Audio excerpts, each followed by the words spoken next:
Olá! Na nossa análise de hoje, a gente vai direto ao ponto para desvendar alguns mistérios bem complexos usando dados e pesquisas reais. E olha, o tema de hoje é absolutamente fascinante. A longevidade não é só um acidente geográfico, sabe? E com certeza não é uma loteria biológica fora do seu controle. Na verdade, é como se fosse um grande quebra-cabeça que pode sim ser montado e projetado de forma totalmente lógica. Quando a gente observa de perto, tanto os ambientes ao redor do mundo quanto os dados clínicos microscópicos, fica claro que dá para moldar um futuro muito mais saudável. Hoje, a gente vai ver exatamente como unir aquela sabedoria ancestral das populações mais velhas do mundo com a precisão absurda da ciência e da medicina moderna. Mas antes, a gente precisa derrubar um mito gigantesco. Sabe aquela velha história de que viver muito exige essencialmente ter genes bons? Pois é, a ciência conta uma história bem diferente. O famoso estudo dinamarquês com gêmeos cravou que a genética dita, no máximo, uns 20% da nossa expectativa de vida. Sem brincadeira, isso significa que impressionantes 80% do jogo dependem inteiramente do ambiente, dos nossos hábitos e de como a gente gerencia os dados da nossa própria saúde. Então a chave para viver mais não está escondida a 7 chaves no seu DNA, mas sim nas escolhas que você faz todo dia e no ecossistema que você constrói ao seu redor. Então, a nossa jornada hoje vai ser assim, indo lá do macro até o micro. A gente vai passar por 1. Lições das zonas azuis. 2. A regra dos 80%. 3. Comer com consciência usando chás.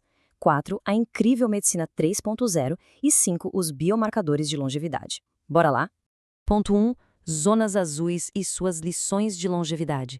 Olha só, quando os pesquisadores foram explorar regiões extraordinárias pelo mundo, tipo Okinawa no Japão ou a Sardenha na Itália, eles notaram pessoas que rotineiramente chegam aos 90 anos esbanjando energia. E estudando essas comunidades, eles mapearam princípios baseados em evidências, conhecidos como os 9 princípios. O que ficou muito claro é que a longevidade é supermoldada pelo ambiente. Coisas simples como se movimentar naturalmente cuidando do jardim, ter um propósito de vida claro ao acordar, e priorizar a família e os amigos. Nessas zonas azuis, ninguém fica obcecado com dietas malucas ou academias super equipadas.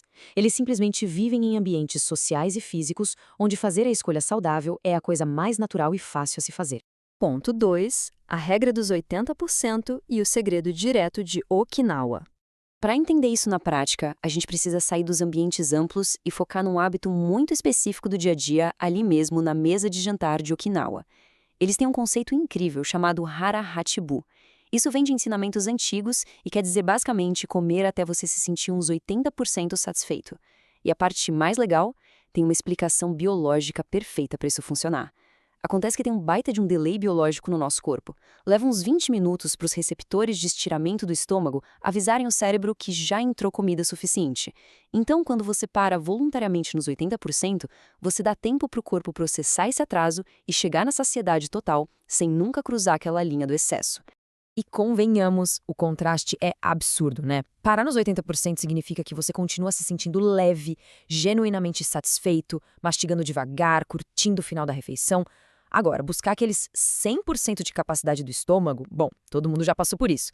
É aquela sensação pesada de letargia, a vontade incontrolável de deitar no sofá e o puro desconforto de ter que afrouxar o botão da calça para conseguir respirar direito. Ponto 3. Comer com consciência e os rituais de saciedade.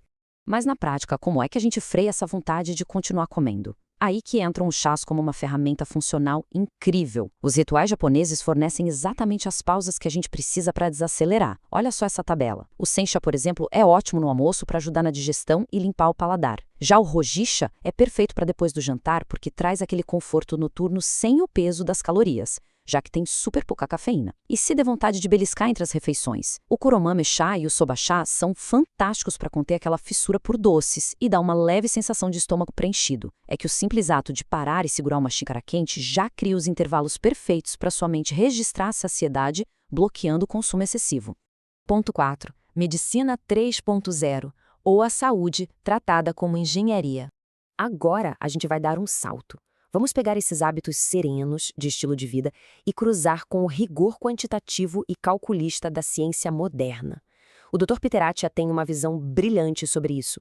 A ideia é tratar a saúde como um verdadeiro problema de engenharia que precisa ser resolvido. A base desta medicina 3.0 é usar biomarcadores do sangue não só como exames, mas como sofisticados radares de alerta precoce. Assim, a gente consegue intervir e corrigir qualquer pane décadas antes que a medicina convencional sequer começasse a pensar em receitar algum remédio. É uma mudança de paradigma que muda tudo.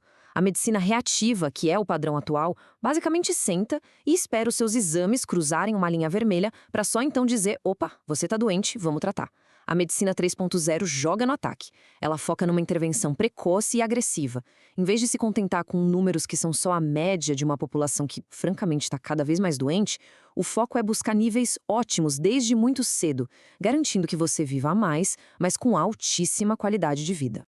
Ponto 5. Biomarcadores e a nossa precisão microscópica. Então, quais são esses alvos microscópicos específicos que a gente rastreia na corrente sanguínea? Vamos ver a precisão na prática. 60 mg por decilitro, esse é o alvo rigoroso da medicina 3.0 para a ApoB. Esquece aquela velha história de só olhar para o colesterol geral. A ApoB é um marcador que conta o número exato de partículas que causam aterosclerose nos seus vasos sanguíneos.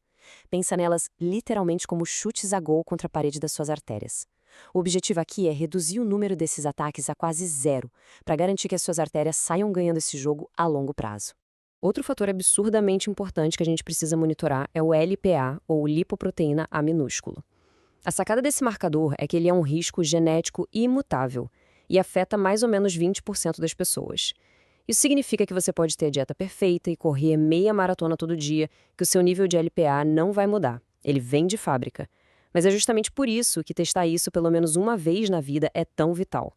Se o seu nível for alto, você vai ter que ser infinitamente mais agressivo com todos os outros fatores de risco do coração que você pode sim controlar. 5,5%. Esse é o alvo máximo proativo que a gente quer ver na hemoglobina glicada, o famoso HbA1c. O curioso é que a medicina padrão muitas vezes fica só observando esse número subir devagarzinho e só toca o alarme quando bate os 6,5%.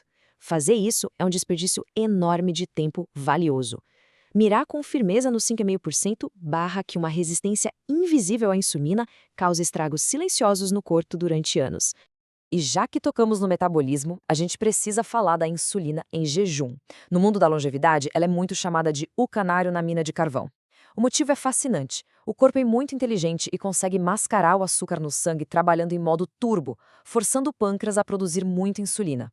Quando você mede a insulina em jejum, você flagra o pâncreas trabalhando em excesso muito antes, mas muito antes mesmo dos exames clássicos de glicose e HbA1c apontarem qualquer bandeira vermelha. E quando o assunto é o fígado, o alvo da ALT é ficar sempre abaixo de 20. Aceitar números mais altos só porque os exames convencionais dizem que é normal é se contentar com a média de uma sociedade onde a gordura no fígado está virando regra. Manter a sua ALT bem abaixo desse limite é garantir que o seu fígado continue funcionando na mais absoluta e impecável perfeição. Para fechar a nossa análise de hoje, fica aqui uma reflexão provocativa. O verdadeiro quebra-cabeça da longevidade exige um choque de realidades.